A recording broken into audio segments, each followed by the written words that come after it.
Welcome to Dark Celtic History.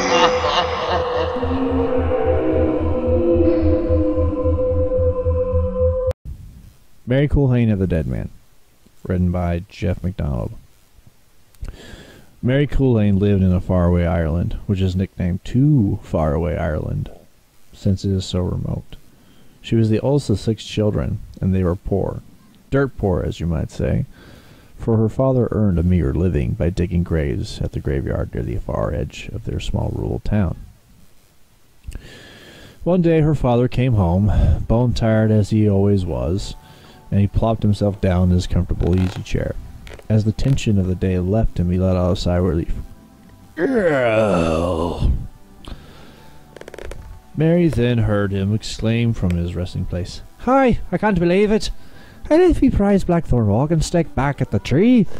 The only thing me dear father gave me, and it'd probably be gone by the morning," he exclaimed in disgust at his own mistake. Mary Culhane ran from the kitchen, grabbed her shawl, and bolted to the door. "I'll get it for you, father." She ran out the door before anyone could stop her, for no one, absolutely no one, went into the cemetery after dark. And indeed it was dark before she got there. A big moon, though, was just on the horizon as she entered the cemetery gate. She had been here many times before the graveyards and didn't scare her, but that was in the daytime. She carefully walked around the graves, for she'd been taught from the time she was a wee lass not to walk over them. It was bad luck. She picked her way around the graves until she saw the walking stick lying against the old oak tree. Why, her father must have stopped her there to have his lunch and forgot it. In a rush to retrieve the stick, Mary forgot to watch where she was, stepping and fell into an open grave. As quickly as she could, she got up on her hands and knees, but as she did, she felt someone, or something, crawl on her back. Before she could even try to get whatever it was off of her, an evil voice whispered in her ear, "Ah, Mary Culhane, I've been waiting for you.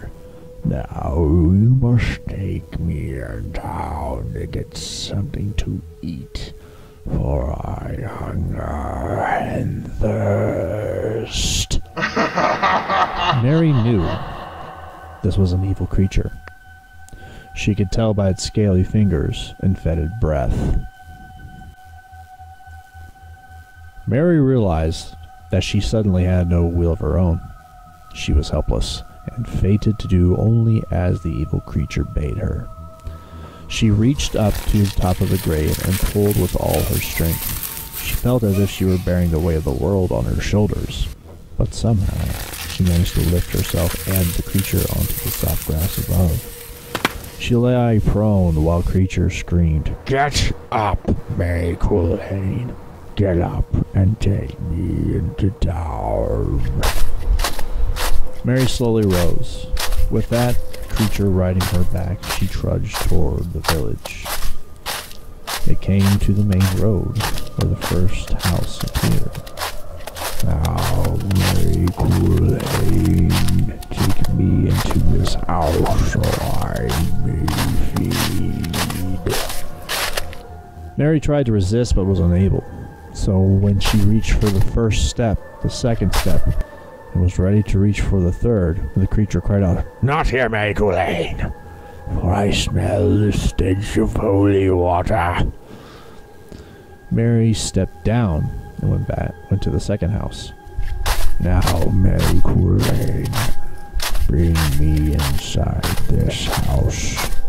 But again she reached the third step, and the creature cried in pure agony, "No, Mary Culhane, take me away, for I smell the stench of holy water." Mary again retreated and walked down the road until they came to the third house. She took the first step, the second, the third, and the creature said not a word. "Take me into the kitchen, Mary, and find me something to eat." Mary walked down the darkened hallway to the kitchen. There she let the creature slide off her back onto a chair. "Quickly, Mary Culhane. I don't have much time." Mary looked all about. Finally, she said, "I'm sorry, all I can find is some oatmeal and some dirty water." Mary Culhane, I will teach these people to not leave me anything. Let me on your back." Mary again did as the creature commanded to do. "Now, take me up these stairs." "No, no!" Mary screamed inside her head, for she knew this family, and she knew that the 3 boys, her classmates, slept upstairs. But she was powerless under the weight of the evil one's spell. She slowly made her way to the top of the stairs. There in the moonlight she could barely make out figures of the 3 boys fast asleep on their beds. The creature slid off her back and went over to each boy. He took out a sharp knife and slit each boy's finger. With the first drop of blood, their breathing stopped. With the second drop of blood, their hearts stopped beating. With the third drop of blood, all life left their bodies. He took the vial of blood and climbed on Mary's back. "Take me back down to the kitchen, Mary Culhane, so we may feast." Mary, sad, had no choice but to walk down the stairs and into the kitchen. The creature slid off Mary's back and onto the chair. He took the oatmeal and poured it into 2 bowls. Then he took a vial of blood and began to pour it over the oatmeal. When he finished, he gave 1 bowl to Mary and said, "Now eat this." "No, no!" she cried. She could not eat this bloody gruel, not stained with the blood of her friends. "Do it, and do it now." She picked up a spoon and brought a spoonful to her lips. The creature, satisfied, picked up his bowl and began greedily to gobble his portion down. Mary saw her chance. She quickly, spoonful by bloody spoonful, put the tainted oatmeal into the folds of her neckerchief around her neck. She had just finished when the creature put down his bowl and wiped his bloody mouth with his tattered sleeve. Mary Culhane, I see you are done. Now, clean this place, so no one will know we have been here." Mary reached for the 2 bowls and began to wash them out. She waited until the creature turned away and put the neckerchief into the 2 bowls into the cabinet. "Hurry, Mary Culhane. I must get back to my grave before morning."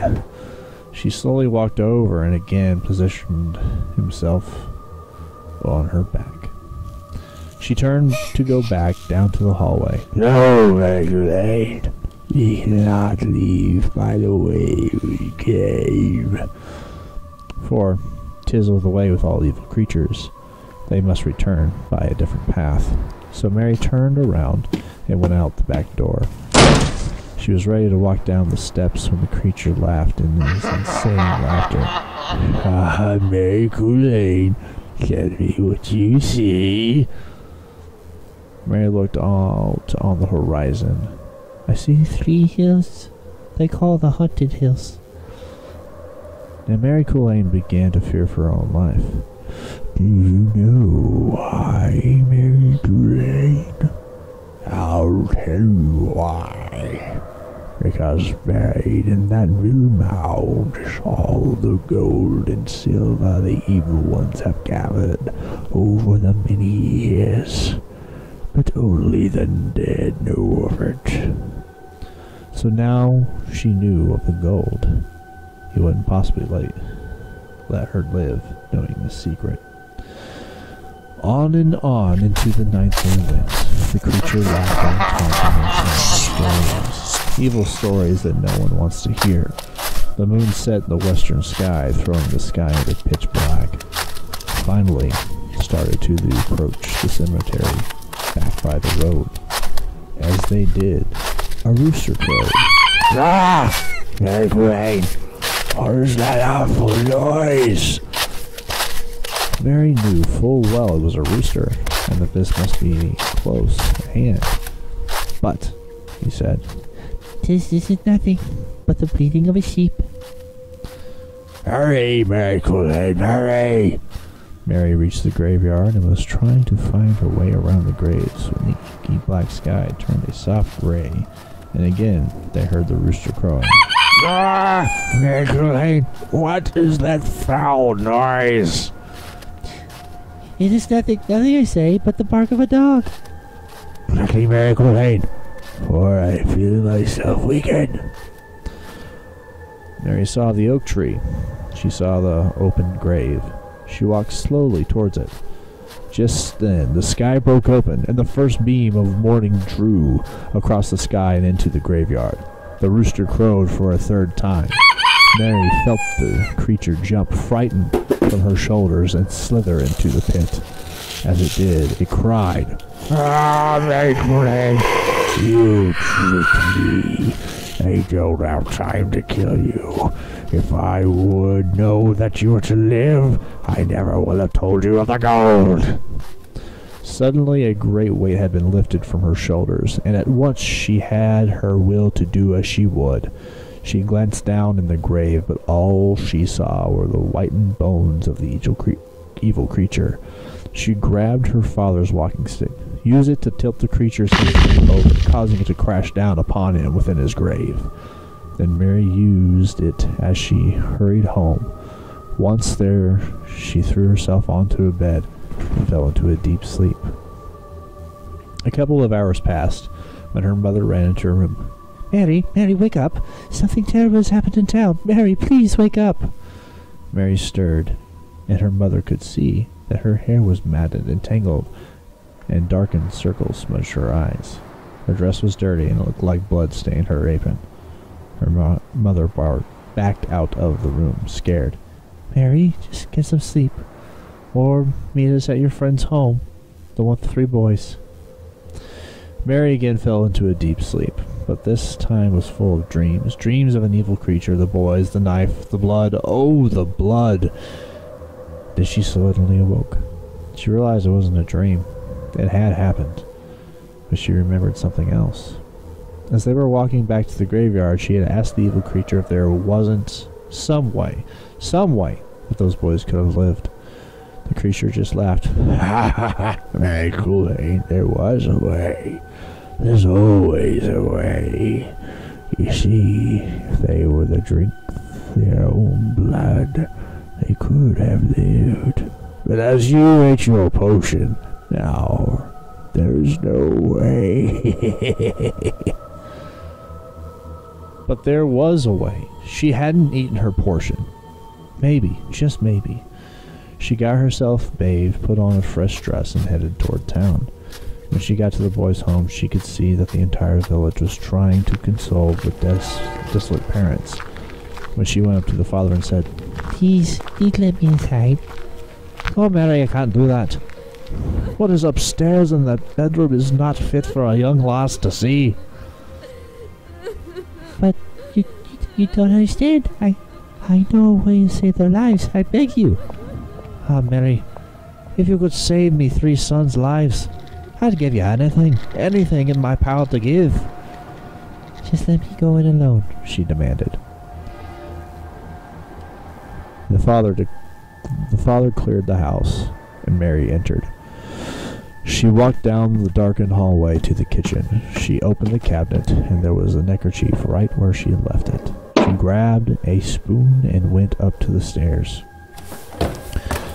She saw the lifeless form with the 3 boys. She gently went over and put the spoon to their lips. With the first drop of blood, gasp!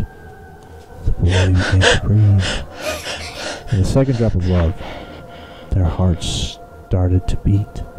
And with the 3rd drop of blood, all life came back into their bodies. What a rejoicing there was! When Mary walked outside, and behind her the 3 boys were alive and well. For 3 days and 3 nights, there was a